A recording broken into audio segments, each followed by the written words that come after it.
କଳ୍ପନା କରନ୍ତୁ ଏକ ଯୁବକଙ୍କୁ ମାରି ଦିଆଗଲା। ତାଙ୍କ ଦେହକୁ ଜଳାଇ ସାଧାରଣ ଲୋକଙ୍କ ପାଇଁ ପ୍ରଦର୍ଶନ କରାଗଲା। ଏହା କୌଣସି ଚଳଚ୍ଚିତ୍ର ନୁହଁ, ଏହା ହେଉଛି ବାଂଲାଦେଶର ସତ୍ୟ ଘଟଣା। ନମସ୍କାର ବନ୍ଧୁମାନେ, ଆଜି ମୁଁ କଥା ହେବାକୁ ଯାଉଛି ବାଂଲାଦେଶରେ ଘଟିଥିବା ଏକ ଅତ୍ୟନ୍ତ ହୃଦୟ ବିଦାରକ ଓ ଲଜ୍ଜାଜନକ ଘଟଣା ବିଷୟରେ। ଦୀପୁଚନ୍ଦ୍ର ଦାସ ହତ୍ୟାକାଣ୍ଡ।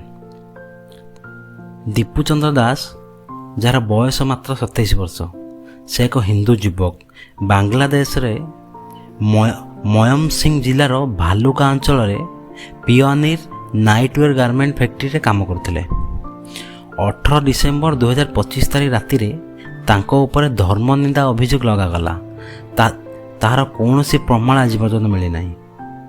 ସବୁଠାରୁ ଭୟଙ୍କର କଥା ଜାଣିଛନ୍ତି, ଫ୍ୟାକ୍ଟ୍ରିର ସୁପରଭାଇଜର ମାନେ ଦୀପୁଙ୍କୁ ବଞ୍ଚାଇବା ପରିବର୍ତ୍ତେ ତାଙ୍କୁ ଜୋର ଜବରଦସ୍ତ ରିଜାଇନ୍ କରାଇ ବାହାରେ ଥିବା ଭିଡ଼କୁ ହସ୍ତାନ୍ତର କରିଦେଲେ। କିଛି ସହକର୍ମୀ ମଧ୍ୟ ଭିଡ଼ରେ ଯୋଗ ଦେଲେ ଏବଂ ତାଙ୍କୁ ନିର୍ମମ ଭାବରେ ପିଟିଲେ। ଦୀପୁଙ୍କୁ ପିଟି ପିଟି ମାରି ଦିଆଗଲା।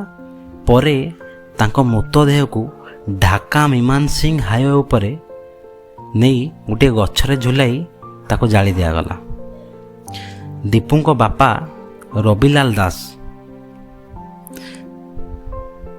ସେ କହିଛନ୍ତି, ଆମେ ପ୍ରଥମେ ଫେସବୁକ୍ରୁ ଜାଣିବାକୁ ପାଇଲୁ ଯେ ମୋ ପୁଅକୁ ମାରି ଦିଆଯାଇଛି। ତା'ର ଜଳିଥିବା ମୁଣ୍ଡ ଆଉ ଦେହ ସାଧାରଣ ଲୋକଙ୍କ ପାଇଁ ପ୍ରଦର୍ଶନ କରାଯାଇଥିଲା। ଏହା ଦେଖିବା ଅତ୍ୟନ୍ତ ଭୟଙ୍କର ଥିଲା ତାଙ୍କ ପକ୍ଷେ। ସେ ଆହୁରି କହିଛନ୍ତି, ଏପର୍ଯ୍ୟନ୍ତ ବାଂଲାଦେଶ ସରକାର କୌଣସି ସମ୍ବେଦନା ବି ଦେଉନାହାନ୍ତି ତାଙ୍କୁ। ଘଟଣା ପରେ ପୁଲିସ 12 ଜଣଙ୍କୁ ଗିରଫ କରିଛନ୍ତି। ସେ 12 ଜଣ ଭିତରେ ଦୀପୁଙ୍କ ଫ୍ୟାକ୍ଟ୍ରିର ସାଙ୍ଗମାନେ ବି ଅଛନ୍ତି। 140ରୁ 150 ଜଣଙ୍କ ବିରୁଦ୍ଧରେ କେସ୍ ରୁଜୁ ହୋଇଛି।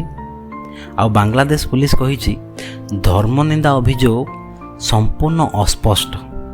ସିସିଟିଭି ଫୁଟେଜରେ ଭିଡ଼ିଓ ଯେଉଁ ଆସିଥିଲା, ସେ କହିଛନ୍ତି ସେଥିରେ ଲୋକେ ଗେଟ୍ ଭାଙ୍ଗି ଦୀପୁଙ୍କୁ ବଳପୂର୍ବକ ନେଇଯାଇଥିଲେ ଆଉ ତାପରେ ତାଙ୍କୁ ହତ୍ୟା କରିଦେଇଥିଲେ। ସବୁଠୁ ବଡ଼ କ୍ୱେଶ୍ଚନ୍ ହେଲା, ଏତେ ଲୋକ ହଠାତ୍ ଆସିଲେ କେମିତି? ପୁଲିସକୁ ସମୟରେ କାହିଁକି ଡକାଗଲାନି? ଗୋଟିଏ ଅଭିଯୋଗ ଉପରେ ଜୀବନ ନେବାଟା କେତେ ନ୍ୟାୟସଙ୍ଗତ? ହିଂସା କେବେ ଧର୍ମ ନୁହେଁ, ନ୍ୟାୟ ହିଁ ସତ୍ୟ ଧର୍ମ। ଯଦି ଆପଣ ନ୍ୟାୟ ପକ୍ଷରେ, ତେବେ ଲାଇକ୍ ଆଉ କମେଣ୍ଟ କରନ୍ତୁ। ଧନ୍ୟବାଦ।